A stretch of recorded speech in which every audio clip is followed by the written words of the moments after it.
안녕하십니까. 일요 리서치입니다.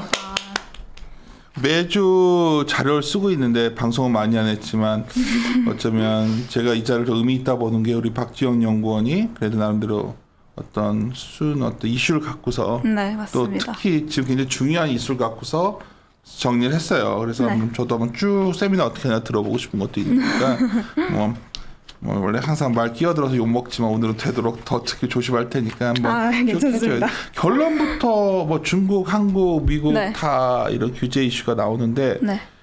사실 뭐 어떤 분들은 과거에 보면 별거 아니다 하시는 분들도 맞아요. 있지만 박지은 연구원 생각에는 어때요? 이게 지금 시기마다 조금씩 시장에서 반응을 하는 게 조금 다른 것 같다라고 저는 생각을 하는데 이제 규제 이슈가 조금 세게 나왔던 시기가 이제 2018년 그때인데 그때 시기를 한번 같이 보시면은 논란이 됐었던 게 규제 이슈뿐만이 아닙니다. 사실 미중 무역 분쟁이라든지 그 2018년 박지원 연구원 생각에는 네. 2018년에 그거는 규제 이슈가 아니라 사실 다른 것 때문에 흔들린 거지. 아무래도 그런 영향이 조금 더 컸다 규제 이슈보다는. 네. 그것도 있지만 또 중국 같은 경우는 뭔가 최근에 이런 여러 가지 개입하는 정도가 굉장히 강렬하잖아요, 지금 최근에는 조금 그런 이 경향이 정도 있습니다. 건나 본 적이 없는데 미국은 네, 어떤 맞습니다. 독과점적 지위에 대한 것들이었지. 이것도 간단치는 않잖아요. 지금 미국은 따로 놓고 보고 이제 중국이랑 한국을 같이 놓고 봤을 때는 조금 차이가 있는 게 미국 같은 경우에는 이제 반독점법을 이제 위반을 했다라고 어느 정도 제재를 하기 위해서는 소송이 걸려야 됩니다. 그래서 이제 뭐 FTC라든지 이제 미국 법무부가 이제 기업들을 상대로 소송을 걸어서 이제 어느 정도 판결이 나야 이제 너네가 반독점법을 위반했다라는 결론이 나는데 절차가 네, 그렇죠. 절차가 굉장히 길고 시간도 오래 걸리기 때문에 이런 이슈들이 어느 정도 해소가 되기 위해서는 시간이 조금 걸리는 그런 과정들이 이제 미국과의 차이점이고 중국이나 한국 같은 경우에는 조금 다른 게 이제 중국 같은 경우에는 아무래도 좀 사회주의 국가의 경향이 있으니까 이제 중국 정부 차원에서 이제 이렇게 하지 말라라고 어느 정도 말을 하면은 이제 기업들은 이제 그런 발언들이 있었을 때 그에 합당한 어느 정도 액션 플랜을 제공을 하는데 한국 같은 경우는 사실 저도 이런 경우는 좀 처음 보는 것 같아요. 2013년 때 네이버가 이런 경우가 있었는데 네이버도 그때 이제 한창 뭐 골목상권 침해다, 뭐 대기업의 갑질이다 이런 이슈가 있었는데 최근에 2021년도 같은 경우엔 네이버보다는 어느 정도 카카오에 조금 더 포커스를 맞춘 규제인데 사실 거의 비슷해요. 2013년 때 네이버에 가해졌던 그런 규제라든지 사회적 오케이. 이슈. 처음에 이렇게 좀만 얘기 들어도 상당히 흥미롭지 않습니까? 아마 쭉 한번 이제 들으면서 한번 얘기 좀 해보시고 우리 클라이언트 분들은 아마 우리 박지원 연구원의 독립 세미나 많이들 컨콜 좀 했어요? 이제 내일부터 이제 시작이야 본격적으로. 이제. 네. 오늘 연습하고 가서 컨콜 네. 편하게 해야지. 옛날에 대면 세미나가 많았는데 이제 컨콜이 많으니까 네. 시작합시다. 예. 페이지만 나한테 말해주면 돼요. 하실 네, 때. 알겠습니다. 일단 먼저 자료 구성부터 조금 말씀을 드리려고 하는데요. 저희 파트 3개로 구성을 했고 이제 3페이지 보시면은 파트 1 같은 경우에는 이제 반독점법이 왜 제정이 됐는지, 반독점법의 역사 이런 거 간단하게 조금 설명을 해드리려고 합니다. 그리고 파트 2 같은 경우에서는 이제 플랫폼 기업들 관련해서 조금 더 포커스를 맞춰서 미국이라든지 중국, 한국 이런 국가별로 어떠한 플랫폼 기업들이 어떠한 규제가 있었는지 이런 거 조금 정리를 했고요.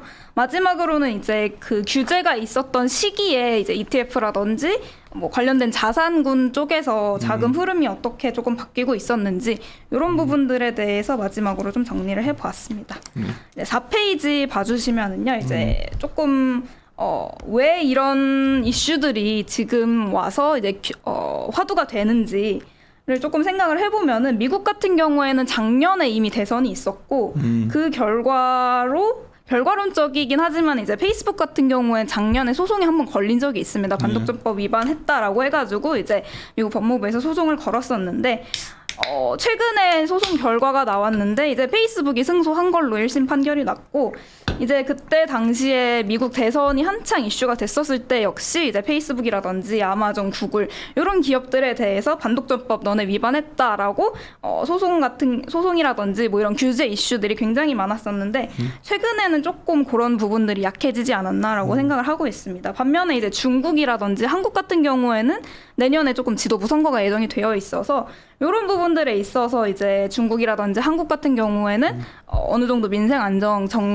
정부 측면에서는 이런 것들이 필요하다라고 판단을 해서 반독점법 위반을 조금 이슈화 시키지 않았나 하고 생각을 하고 있고, 중국을 조금 더 보시면은 이제 시진핑 국가 주석이 이제 공동 부유론 이런 거를 앞세워서 빈부격차가 지금 확대되고 있는 시기이기 때문에 빅테크 기업들 위주로 좀 부를 분배하자라고 주장을 하고 있고, 한국 같은 경우에 있어서는 지금 코로나19로 조금 이제 자영업자들이 좀 힘든 시기를 겪고 있는데, 이런 지금 카카오의 비즈니스 모델 같은 걸 보면은 아무래도 골목상권을 침해하는 사업 비즈니스들이 많기 때문에 이런 부분들에 있어서 좀 정부 입장에선 강력하게 규제를 해야 되겠다라고 판단을 하는 것 같습니다. 그래서 이제 미국이 이제 가장 먼저 반독점법을 제정을 한 국가인데, 미국 같은 경우도 이런 사회적 배경으로 반독점법을 제정을 하게 되었고, 이건 이따 뒤에서 조금 더 자세하게 말씀을 드리도록 하겠습니다. 이제 규제 이슈와 관련해서는 조금 더 우리가 포인트를 짚어서 볼 만한 게, 이 규제가 어느 정도의 강도를 가지고 어느 정도로 지속될지 이런 것들을 조금 봐야 할 것 같은데, 크게 세 가지로 저는 나눠서 생각을 하고 있습니다. 이제 첫 번째는 단기적인 주가 변동성 확대에 그칠 것이냐. 이런 경우 같은 경우에 이제 미국이 조금 대표적이라고 생각을 하는데, 미국 같은 경우에는 이제 벌금이라든지 과징금 이런 쪽으로 끝나는 경우가 사실 대부분입니다. 그렇기 때문에 이제 단기적인 변동성, 주가 변동성으로 끝나는 경우가 조금 많고, 이제 2번, 3번이 조금 중요한 케이스인데, 이제 기업의 비즈니스 모델이라든지 펀더멘털 자체에 충격을 주는 경우가 있는데, 이런 사례들 같은 경우에는 중국의 2018년 뭐 텐센트 게임 규제라든지 이런 것들이 어느 정도 기업단에서 펀더멘털에 타격을 주는 이슈였다라고 보고 있고, 마지막으로 이제 가장 강력한 규제가 이제 기업 존속 자체를 흔드는. 근데 이런 케이스 같은 경우에는 사실 2000년대 들어서 거의 발생을 하지 않고 있기 때문에, 요거 같은 경우 이런 경우까지 가기에는 조금 아무래도 리스크 단에서는 가능성이 거의 없다라고 봐주시면 될 것 같습니다.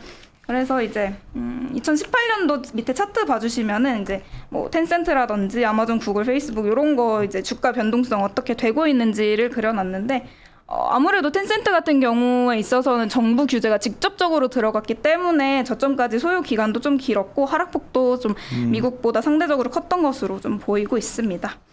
네, 이렇게 소개를 해드리면 될 것 같고, 이제 미국 반독점법에 대해서 역사 조금 말씀을 드리려고 하는데 6페이지 봐주시면 될 것 같고요. 미국 반독점법은 사실 언제부터 있었냐라고 보시면은 이제 1800년대에 미국에서 가장 좀 컸던 이슈가 미국 남북 전쟁이 있었는데, 그때 기점으로 해가지고 조금 사회적으로 많은 변화들이 있었습니다. 그때 이제 어느 정도 생산성도 올라오고 기업 이제 인구도 좀 많이 늘어나고 하면서 조금 뭔가 전쟁 이후에 이제 기업들이 많이 생기기도 했는데, 이런 상황에서 이제 가장 좀 반독점법의 위반의 표본이라고 할 수 있는 게 록펠러인데, 이 록펠러라는 사람이 이제 처음에 설립을 했던 회사가 이제 운송회사였습니다. 원래 이 록펠러가 좀 석유왕이다라고 불리는데, 처음에 설립했던 회사는 운송회사였고, 이 운송회사를 설립을 하면서 석유 정제회사, 그리고 그 이후에 좀 석유 관련된 기업들을 많이 이제 인수합병을 하면서 스탠다드 트러스트라는 어떤 이제 기업 지배구조의 한 형태를 만들게 됩니다. 이제 석유 관련 기업들을 자기가 이제 좀 더 직접적으로 통제를 하겠다라고 하면서 트러스트라는 이 기업 집단의 그런 어떤 뭐라 그래야 되지? 형태를 만들게 되는데, 이제 트러스트가 생기면서 문제점이 뭐냐면은 이제 자기가 이제 자기 밑에 있는 회사들을 직접적으로 통제를 하려다 하다 보니까 불공정 경쟁이라든지 가격을 담합을 한다든지 가격을 뭐 무리하게 인상을 한다든지 이런 부분들이 갑자기 막 늘어나게 되고, 또 이런 부분들이 일어나게 되면서 사회적으로 빈부격차가 확대되고 조금 어느 정도 불만이 고조가 되는 시기가 왔다. 그러면서 이제 사람들이 점점 사회적으로 조금 불만을 가지게 되는 시기가 됐는데, 요때 이제 반독점법을 제정을 하게 된 결정적인 계기가, 그때 당시에 이제 대통령 선거로 나왔던 분이 루즈벨트 대통령이었는데, 이 대통령의 대선 공약 중에 하나가 이 반독점법 제정이었습니다. 그래가지고 이제 반독점법을 제정을 하겠다라는 법안을 발의한 게 모두 뭐 이제 민주당이라든지 공화당 쪽에서 모두 발의를 했었고, 그래가지고 이제 결국 루즈벨트 대통령이 당선이 되고 공화당 쪽에서 반독점법 법안을 제정을 하게 됐습니다. 이래서 첫 번째로 나왔던 법안이 안티트러스트 이제 셔먼이라는 의원이 가장 먼저 발의를 해가지고 셔먼법이라고 이제 이름이 붙였는데, 셔먼법을 제정을 한 뒤에 조금 더 문제가 생겼던 게 뭐냐면 오히려 이 트러스트를 잡겠다라고 해가지고 반독점법을 어느 정도 수그러들 수 있겠다라고 기대를 했는데 오히려 이 반독점법을 적용했던 대상이 조금 특이하게도 노동조합의 반독점법을 적용을 했었습니다. 그래서 7페이지 봐주시면은 왜 노동조합의 반독점법을 적용을 했을까라고 봤는데 이 노동조합이 어느 정도 노동자들이 결성을 해가지고 자기네들의 힘을 키워서 기업들에 대항을 하는 이런 식으로 이제 사회적으로 받아들여져가지고 법원에서도 노동조합이 어느 정도 조금 기업들의 자유로운 교섭을 좀 제한한다 이런 식으로 봐가지고 노동조합을 오히려 규제를 해버리는 이런 식으로 돼가지고 이제 셔먼법의 한계가 어느 정도 있다라고 시장을 판단해가지고 클레이튼 법이라든지 아니면 FTC 법 같은 거를 추가적으로 조금 더 제정을 하게 됩니다. 이제 클레이튼 법 같은 경우에는 이제 노동조합을 반독점법으로 규정하지 않겠다라고 명시를 했기 때문에 그 이후에 있어서는 이제 이런 사례들이 안 나타나게 되었고 FTC법 같은 경우에는 이제 원래는 이제 법무부에서 소송을 걸어서 소송을 진행을 해야 되는데 법원에서 이런 경제 이슈를 다루기에는 조금 더 전문성이 FTC라는 기관을 하나 만들어가지고 너네가 좀 더 전문적으로 이런 것들 사회적 이슈를 조금 판단해 봐라라고 해가지고 기구를 하나 설립을 한 거고 그래서 이제 지금까지 이 FTC라는 기관이 유지가 되어 오면서 법무부랑 함께 반독점법에 관해 가지고 어느 정도 소송도 진행을 하고 조사도 진행을 하는 것으로 알고 있습니다. 그리고 발표를 우리 지영 용어에 잘하네. 근데 이제 컨콜할 때는 이거 이렇게 길게 하면 안 돼요. 아 그럼요. 아까 다 하라고 말씀을 해주셔가지고 이제 뭐 하는데 클라이언트가 막 나처럼 이게 듣고 알아요. 이렇게 싸가지고 그래서 스킵을 하려고 해요. 근데 발표를 잘하는데. 이 부분은 좀 역시 스킵을 하고. 우리 박지영 연구원 사수가 누구냐면 우리 가장 부지런한 영컨트예요. 네 맞습니다. 많이 훈련이 거의 얼마나 훈련됐지 지금 벌써 저 2년 조금 넘었어요. 2년 정도 훈련시켰기 때문에 네. 데이터 다루는 것도 내가 뭐 이제야 말하지만 맨날 당신 불러서 내가 뭐 시키잖아요. 네, 오늘 아침에도 오늘 아침에도 뭐 야 이 생각 어때? 그거 만들어봐봐. 막 이러는데 데이터도 네. 잘 다루고 근데 이제 아주 훈련이 돼 있는 친구여서 근데 이 말하는 것도 훈련이 잘 돼 있네. 오케이 그냥 말 끊어서 그런데 잘하고 있는데 아니. 시간 조절은 좀 해야 될 것 같아서 네. 오케이 시작하시죠. 그래서 이제 아까 말씀드렸다시피 이제 뭐 기업 분할 사례 같은 경우에는 최근에는 일어나지 않고 있다. 이렇게 정리를 해주시면 될 것 같습니다. 그래서 오케이. 이제 파트 2 넘어가 주시면은 이제 미국부터 좀 차근차근 말씀을 본론이네 이제. 네, 이제 드디어 미국부터 좀 말씀을 드리려고 합니다. 이제 미국 이제 보기 전에 이제 플랫폼 기업 비즈니스가 어떠한 특성을 가지고 있는지 좀 한 슬라이드로 정리를 해드렸는데요. 플랫폼 기업 같은 경우에는 우리가 뭐 알고리즘이 나를 여기로 이끌었다라는 말이 있을 정도로 알고리즘이 굉장히 중요한 기술인데 이 알고리즘 때문에 이제 한번 플랫폼에 조금 시간을 투자하게 되면 이 플랫폼에서 벗어날 수 없게 되는 이런 기술들이 조금 적용이 돼가지고 사람들이 조금 플랫폼에 아무래도 의존을 할 수밖에 없게 만드는 이런 특성들을 가지고 있기 때문에 이제 구글이라든지 뭐 페이스북, 아마존 이런 기업들이 굉장히 높은 점유율, 시장 점유율을 갖고 있다라고 보고 있고 이제 S&P 500 지수 내에 있는 기업들의 시총 대비해가지고 뭐 구글, 아마존, 페이스북 그리고 애플 이 4개의 기업이 차지하는 비중이 벌써 17.7%까지 올라와 있습니다. 그렇기 때문에 굉장히 많은 지배력을 갖고 있다라고 보고 있고 이런 지배력을 그러면 어떻게 계속 유지를 할 수 있을까를 봤더니 이제 굉장히 공격적인 M&A를 통해서 네, 기업들의 이제 사이즈를 좀 키워왔고 대표적인 사례가 이제 아마존의 홀푸드 마켓이라든지 페이스북의 왓츠앱, 인스타그램 이런 것들을 이제 바로 경쟁적으로 조금 인수를 하면서 이제 각 기업들이 지배력을 조금 유지를 하고 있다라고 봐주시면 될 것 같습니다. 그리고 이제 13페이지 넘어가셔서 봐주시면은 아까도 초반에 결론 부분에서 말씀을 드렸듯이 이제 2018년이 규제 이슈가 조금 화두가 됐던 시기였는데 이제 2018년 같은 경우에는 정부의 반도점 규제 때문에 증시가 조금 많이 흔들렸다라고 보기에는 그 외적인 면에서 이슈들이 너무나도 많았기 때문에 그런 부분들을 조금 더 집중을 해서 봐야 되지 않겠나라고 판단을 하고 있습니다. 뭐 2018년 너무 유명했던 이제 미중 무역 분쟁이라든지 그게 가장 컸죠. 네, 맞습니다. 뭐 통화 정책이라든지 당시에 뭐 기업 실적 같은 경우에서도 어느 정도 부진할 것 같다라는 우려들이 있었기 때문에 처음에는 아이디어 드리면은 어차피 퀀트 베이스로 하시니까 네. 그 당시에도 이익의 추정치가 이렇게 나쁘지 않았어요. 맞아요. 근데 미주 부양부지 악화되면서 실적이 계속 푹 꺼지는 대표적인 게 17년에 삼성전자가 18년 바라볼 때 나쁘지 않았거든요. 근데 18년에 나중에 한번 좋은 사례예요. 공부하시기에. 네. 그래서 우리가 애널리스트라는 거는 기억을 해놔야 돼요. 그러니까 그랬을 때 우리가 모르잖아 미래를. 근데 그때 어떤 데이터의 미세한 변화가 뭘 예고했는지를 이렇게 기록을 해두는 습관을 가지면 문득문득 떠올랐을 때 그걸 찾아서 보게 되거든요. 근데 78년에는 전자도 우리나라 굉장히 좋았던 시절인데 네. 기억이 나네요. 미중무역부장 그때 하면서 어떤 겹쳐서 났던. 예. 그래서 그래가지고 또 말을 끊어서 이제 14페이지 봐주시면 관련해서 규제들 어떤 거 있었는지 2018년 이후로 정리를 해봤는데요.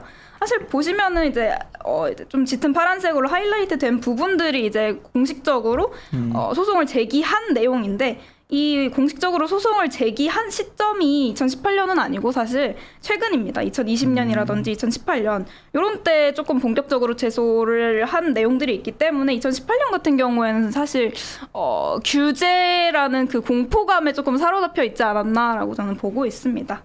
그리고 이제 15페이지 봐주시면은 이제 2018년 미국에 있는 플랫폼 기업들 중에 가장 그나마 조금 문제가 됐던 기업이 페이스북이었는데 페이스북을 시점으로 해서 이제 요 기업들 네 기업들 모두가 조금 주가가 부진한 흐름을 2018년 하반기 동안 조금 보여주고 있었습니다. 뭐 미중 무역 분쟁 영향도 있겠지만 당시에 페이스북의 이제 2분기 실적 발표에서 어느 정도 컨센을 조금 미스하는 성과를 조금 보여주면서 맞아요. 이제 어느 정도 이제 페이스북이 성장 둔화가 되는 거 아니냐라는 우려까지 겹치면서 이제 주가가 훨씬 더 많이 빠지게 되었었는데요. 이제 이런 규제 이슈뿐만 아니라 아까도 말씀드렸다시피 이런 매크로적인 부분들 이런 것들이 조금 많이 겹쳤다라고 보고 있습니다. 네. 그리고 16페이지 16페이지 내용이 되게 중요한 것 같아서 16페이지를 봐주시면은 이제 결국 페이스북에 대한 소송이 들어갔고 최근에 이제 6월달에 소송 결과가 발표가 됐습니다. 맞아요. 이제 페이스북에 승소하는 결로 결론이 났는데 왜 법원에서 페이스북에 손을 들어줬냐면은 이 반독점법을 위반했다는 근거가 없다. 이제 페이스북이 이제 플랫폼 기업인데 페이스북이 운영하는 사업이 뭔지를 정의하는 것도 힘들고 이 페이스북이 반독점법을 위반했다는 증거가 필요한데 그 증거들을 제대로 제시를 하지 못했다라고 법원은 판결을 한 것이죠. 그렇기 때문에 이제 원래 이제 반독점법을 적용을 하기 위해서는 어느 정도 근거가 필요한데 이제 자사 제품을 끼워 팔았다던가 아니면은 경쟁사의 이제 시장 진입을 막았다던가 이런 케이스들이 필요한데 사실 시장 자체에 대해서 정의를 못하는 상황에서 누가 경쟁사고 누가 시장인지 이런 것들이 아직 명확하지 않기 때문에 법원에서는 어느 정도 이제 페이스북에 손을 들어줬다라고 판단을 하고 있습니다.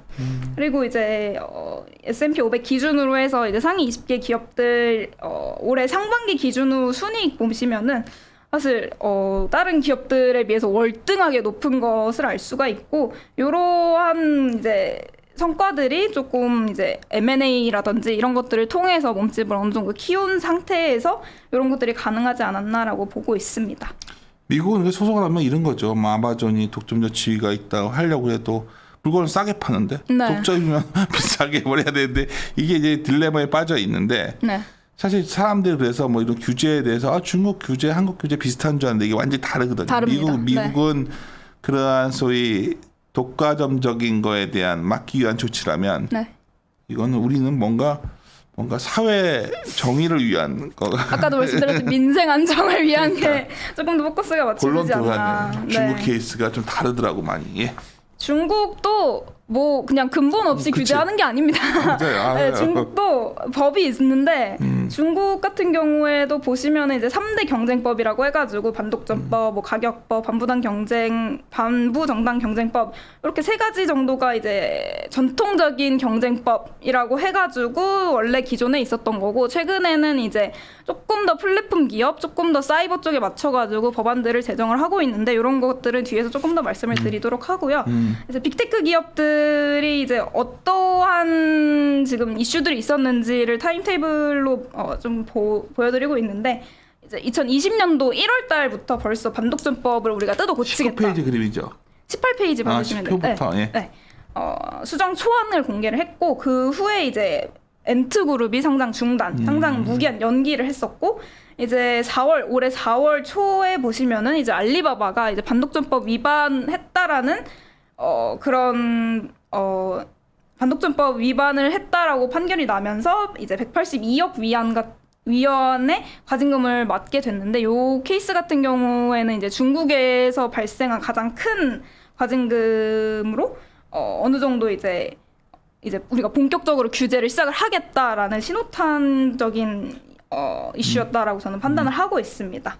그리고 19페이지 봐주시면은 이제 아까 말씀드렸던 내용들 담아놨고 이제 중국은 꽤나 오래전부터 이 독과점을 막기 위해서 조금 경고를 해왔다라고 저는 보고 있었습니다. 그리고 20페이지 봐주시면은 사실 중국도 모든 기업들을 규제를 하고 있지는 않고요. 이제 주로 플랫폼 기업들 위주로 규제를 하고 있는데 이런 성과 차이가 이제 지수에서 조금 드러나는 것 같습니다. 뭐 차이넥스트라든지 상해종합 같은 경우에는 아무래도 본토에 상장된 기업들 비중이 많기 때문에 그렇게 하락폭이 크지 않았던 것에 비해서 홍콩에 상장된 이제 플랫폼 기업들 같은 경우에는 뭐 텐센트라든지 아니면 뭐 메이투원 이런 것들이 홍콩에 상장되어 있는 기업인데요. 항생 테크주들 굉장히 이제 본토주에 비해서 많이 빠져 있는 모습 보시면 될 것 같습니다. 그리고 이제 21페이지 이게 왜 이렇게 심한 것 같아요? 이쪽은 플랫폼이 비중이 커서 그런 건가? 항상 테크가? 네, 맞습니다. 여기 이제 표 보시면은 오른쪽에 항생테크 같은 경우에는 경기소비재가 이제 메이투안이 해당이 되고요. 커뮤니케이션 서비스 같은 경우가 이제 텐센트에 해당이 되는데 요거 두 개만 합쳐도 벌써 90%가 넘어가기 때문에 요 섹터 두 개만 합쳐도 가장 큰 규제를 받고 있는 섹터가 요 두 가지 섹터인데 이제 항생테크 지수 내에서 요 기업들이 차지하는 비중이 아무래도 월등히 높다 보니까 아무래도 조금 더 타격이 크지 않았나라고 보고 있습니다. 그리고 21페이지 봐주시면 이제 본격적으로 기업들이 어떠한 규제들을 받았고 어떠한 법들이 적용이 되었는지를 설명을 해드렸는데요. 알리바바 같은 경우에는 뭐 반독점법을 위반했다라고 하는 게 이제 뭐 양자택일을 너무 강요했다라고 주장을 하고 있는데 이 양자택일이 뭐냐면은 뭐 알리바바 같은 경우에서는 우리 쇼핑몰에서만 팔고 다른 쇼핑몰에서는 팔지 마 이런 식으로 주장을 해가지고 이제 거기에 입점한 기업들에게 어느 정도 시장 지배력을 행사를 했다라고 보고 있어서 이런 부분들이 반독점 위반이다라고 판단을 했던 것 같고 디디추싱 같은 경우에는 조금 결이 다릅니다. 이제 디디추싱 같은 경우에는 국가의 사이버 안보와 관련된 이슈였기 때문에 관련해서는 이제 법이 지금 두 가지 정도로 크게 봐주시면 되는데요. 22페이지이고요. 이제 사이버 보안법 이제 그리고 두 가지가 사이버 보안법이랑 데이터 보안법인데 사이버 보안법 같은 경우에는 이제 처음으로 국가의 주권 범위를 사이버 공간까지 확장을 했던 법입니다. 이런 법 같은 경우에는 이제 2017년 6월부터 시행이 되고 있었고 최근에 생긴 법도 아니고 그때부터 시행이 되던 법인데 아직까지는 적용이 안 되다가 이제 디디추싱이 미국에 상장을 하면서 어느 정도 데이터 보안에 대한 우려가 조금 심화가 됐다. 그러면서 이제 조금 규제를 강하게 들어갔던 것인데 사이버 보안법뿐만 아니라 조금 더 구체화돼가지고 이제 중국에서 준비를 했던 게 데이터 보안법인데 요거는 조금 이제 새로 이제 만들어진 법안이고 이제 올해 9월부터 시행에 들어간 법입니다. 그래서 이제 뭐 데이터를 국외로 빼돌린다든지 이런 이슈들에 대해서 강하게 규제를 할 수 있는 법이기 때문에 디디추싱 같은 경우에서는 아무래도 조금 더 상대적으로 법이 세게 들어오지 않을까라고 판단을 하고 있습니다. 그리고 이제 마지막으로 이제 텐센트를 말씀을 드리면 될 것 같은데요. 텐센트 같은 경우에 있어서는 기본적으로 게임 산업에 대해서 규제 이슈에서 가장 큰 타격을 받았던 기업입니다. 텐센트 같은 경우에는 2018년도에 게임 규제가 좀 강하게 들어왔었는데 그때 조금 이유가 어이가 없었습니다.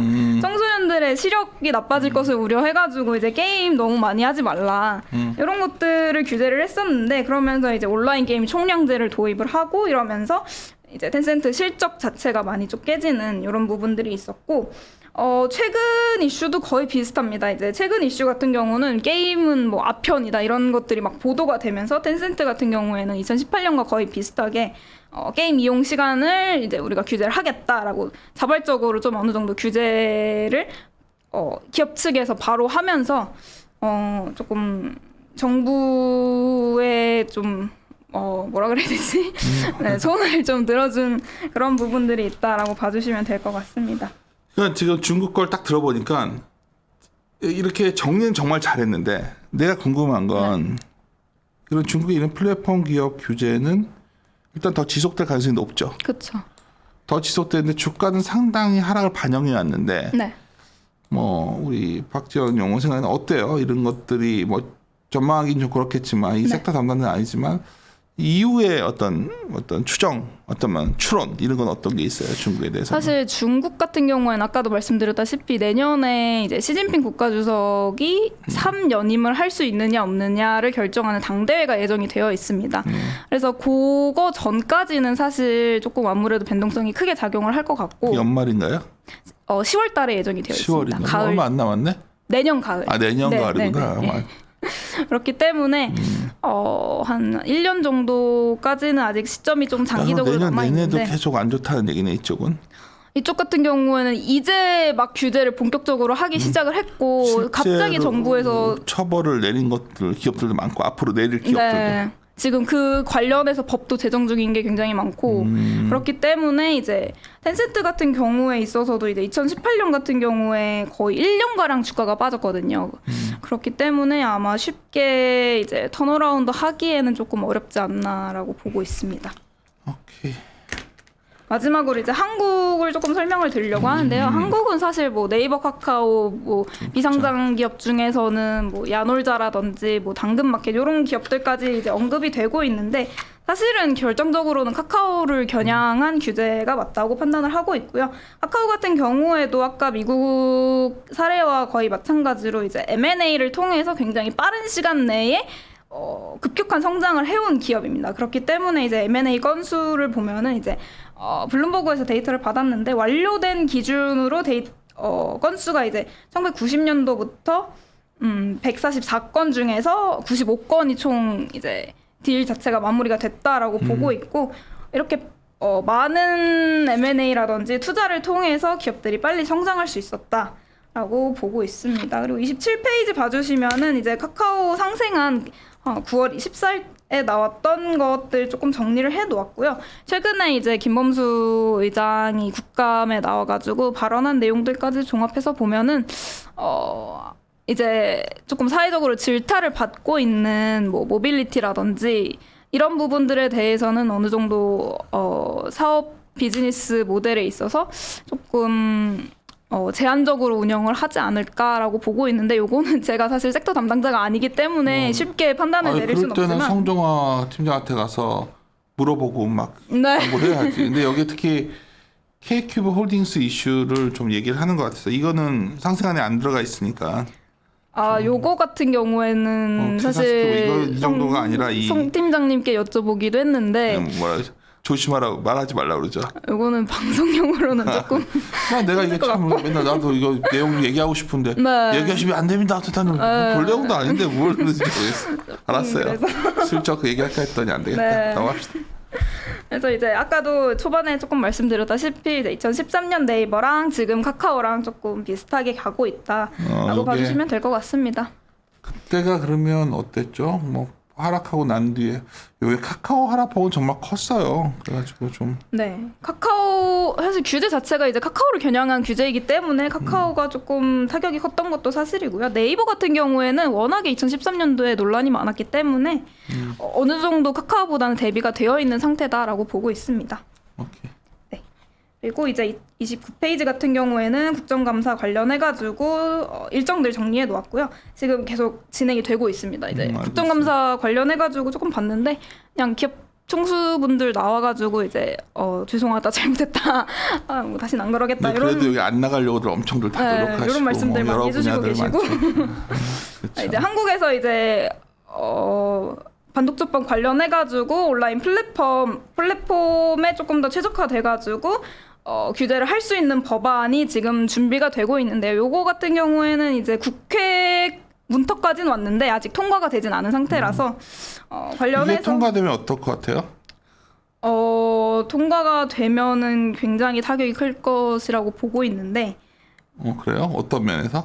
이게 지금 사실 기존의 유통법 같은 경우에는 이제 그 유통 뭐 예를 들어서 신세계면 신세계 같은 기업들이 직접 이 상품을 매입을 해서 소비자들한테 판매를 하는 구조였다면은 플랫폼 기업 같은 경우에는 이 상품을 직접 그 기업이 매입을 하는 형태가 아니라 각 그 중개만 하죠. 네, 맞습니다. 그런 형태이기 때문에 이 중개 형태에 맞춰가지고 조금 더 최적화시킨 법이기 때문에 그런 부분들에 있어서 규제가 조금 더 세밀하게 들어가지 않을까라고 근데 보고 궁금한 있습니다. 거는 어떻게 세밀하게 들어가요? 이게 중요한 것 같아서 최근에 얘기를 하는 것들이니까.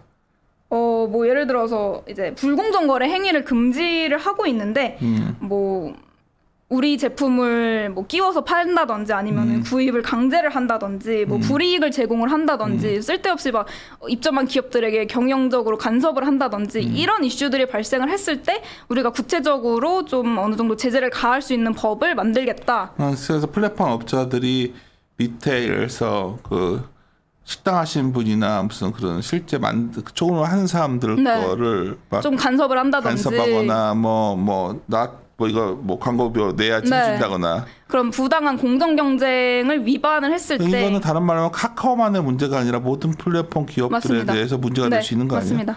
사실 이것 때문에 제가 전에 한번 카카오만의 문제가 아니라 얘기를 했던 건데 시장에서 자꾸 이걸 카카오만의 문제로 한정짓고 있는데 플랫폼 업자들의 어떤 지위를 남용하는 걸 막겠다는 게 맞습니다. 지금 이 법의 이게 취지입니다. 통과될 것 같아요. 근데 이게 언제쯤? 이게 통과가 될지 안 될지를 판단을 하기에는 조금 어렵고 그러면 나머지 플랫폼 업자들이 가만히 있겠어요? 그럼요. 이걸 네. 그렇게 강력하게 지금 그럼요. 반대를 하고 이거에 대해 있습니다. 이게 만약 근데 이런 원한 대로 가면 네. 플랫폼 기업들 지금 고밸류 받고 있던 것들 머리 아프지 않을까요? 아무래도 리스크가 그러니까. 조금 크지 않을까. 상당히 중요한 이슈입니다 이게. 네. 예, 넘어가시죠. 네. 그리고 뒷부분에서는 이제 거의 법안 관련된 내용들이고요. 이 부분은 조금 생략을 하도록 하고 이제 마지막으로 이제 좋은데 뭐 나중에 ETF라든지 가서 알았어요. ETF 가장 자신의 ETF 데이터 이거 뭐 굳이 뭐 여기서 또 하나 뭐 그래 오케이 얘기합시다. 그냥 뭐 설명을 조금 해드리면은 이제 ETF 미국에 상장된 ETF 기준으로 수익률을 조금 봤는데요. 이제 연도별로 어떤 자산들이 좋았는지를 그려놓고 있고 이제 36페이지 봐주시면 아까 말씀드렸던 2018년 같은 경우에는 아무래도 이제 전체적으로 빠지는 구조였다 보니까 뭐 주식보다는 아무래도 채권 쪽이 수익률이 조금 더 높게 보였고. 기존에는 이제 워낙에 IT 기업들의 성장세가 빨랐기 때문에 IT 주식형 IT 섹터 쪽으로 수익률이 굉장히 높은 모습이 보여지고 있는데 계속해서 상위에 랭크가 되다가 2018년에 빠지고 있고 2021년도에도 조금 2021년도 같은 경우에는 이제 원자재 쪽이 조금 더 강했다 보니까 이제 IT 섹터가 상대적으로 조금 부진한 모습 보여주고 있다라고 봐주시면 될 것 같고 이제 37페이지 같은 경우에는 뭐 아까 계속 말씀드렸던 내용 정리를 해 놓은 거고 미국 같은 경우에는 중국이랑 한국이랑 조금 다르다라고 봐주시면 될 것 같습니다. 그래요. 오늘 뭐 결론 부분에 있어서 좀 더 여기서 좀 더 공격적인 어떤 의견이 들어갔으면 하지만 정말 일단은 정리하는 게 이제 주니어 때는 시작을 해야 되니까 네. 굉장히 중요한 이슈를 다룬 거예요. 여기서 이제 내린 결론은 저는 뭐 박지영 연구원한테 배운 거는 어떤 미국 사례를 우리와 중국에 대입해서는 안 된다는 게 좀 네, 생각이 들어요. 맞습니다. 그래서 많은 분들이 미국 보면 뭐 이거 유야무야 됐는데 근데 우리는 아닌 것 같고 조금 중국은 특히 다릅니다. 결이 약간 다르죠. 정치적 이슈로 중국은 좀 더 들어가는 것 같고 우리 같은 경우에도 이게 굉장히 정치 이슈화 된 것 같아요. 그래서 아까 법안 얘기를 했지만은 이게 결국 플랫폼 사업자에 대해서 중국도 어떤 그런 공동부유가 나왔지만 우리도 이런 사회 취약계층에 대한 어떤 플랫폼 업자들의 월권 행위 네. 이걸 막고야 말겠다. 이게 들어간 거기 때문에 어쩌면 주식에 주는 가장 큰 아이디어는 아까 이제 미국과 중국, 한국과는 다른 거고 네. 그렇게 봤을 때 플랫폼 기업들의 어떤 확장에 대해서 상당 기간 좀 제어가 되지 않을까. 뭐 그런 거는 여야 상관없이 좀 그런 것 같더라고 분위기가 있고 그렇죠. 아무래도 이제 대선을 앞두고 있다 보니까 그러니까 내가 희한하게 많은 정책들이 부동산 같은 건 대립하는데 플랫폼 규제는 한 목소리인 것 같아서 지금 보니까 소상공인을 조금 그래서 그러니까 위하는 모습을 그렇죠. 보여주는 게 좀 중요한 뭐가 키포인트다 답인지 보니까. 모르겠어요. 상대적으로 플랫폼 업자들도 나라에 기여하는 게 많은데 그러니까 네. 그래서 재밌었죠. 자료 이렇게 준비해 보니까 저 책도 많이 읽었고 자료 진짜 많이 읽었어요. 그 정도는 알아요.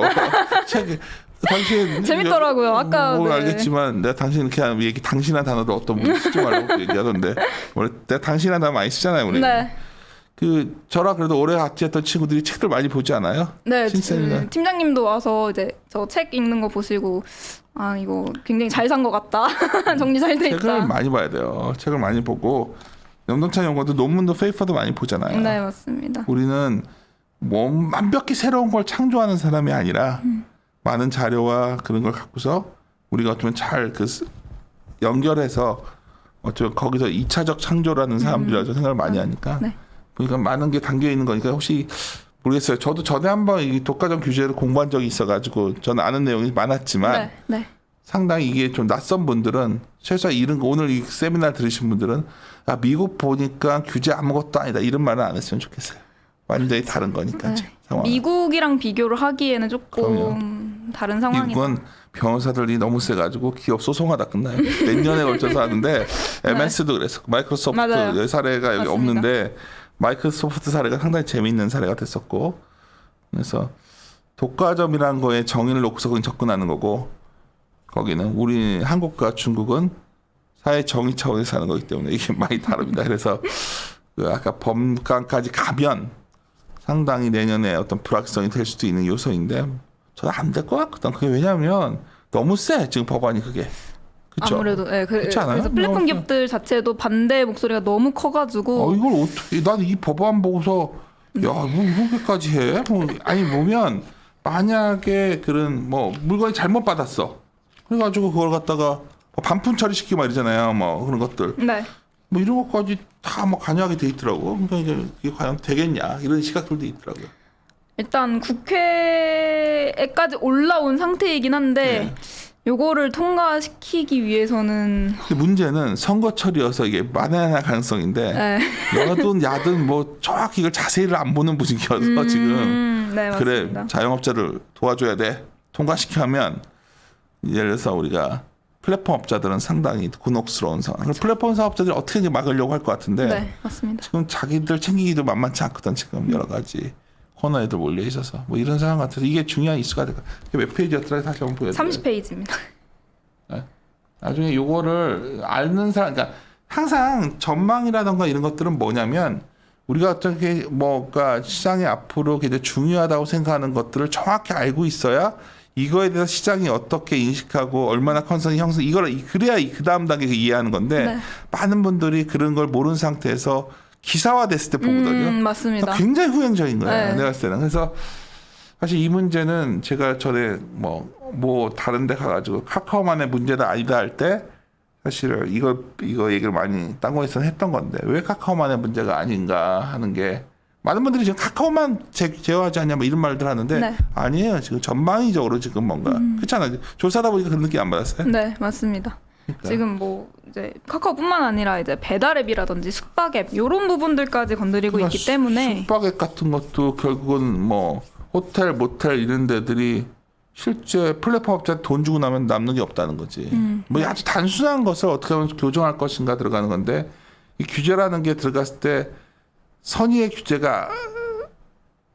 규제인데 이게 참 생각들 안 될 때가 있는데 모르겠어. 그래서 오늘 중요한 건 상당히 발표를 잘하기 때문에 내가 계속 이 테프만 이렇게 하지 말고 뭔가 네. 좀 확장시키고 싶은데 네. 왜 신중호 팀장은 자꾸 우리 박지원 연구원에 이게 원래 우리 애널리스트는 네. 그냥 안면 까고 떠들어야 되는데 옛날부터 느낀 건데 그냥 전혀 말을 잘하거든. 근데 좀 더 들어가야 돼 자료가. 난 약간 그래도 아주 좋았으니까 이 형 고생했으니까 이제부터 좀 더 본격적으로 딴 걸 시켜야겠다. 됐어.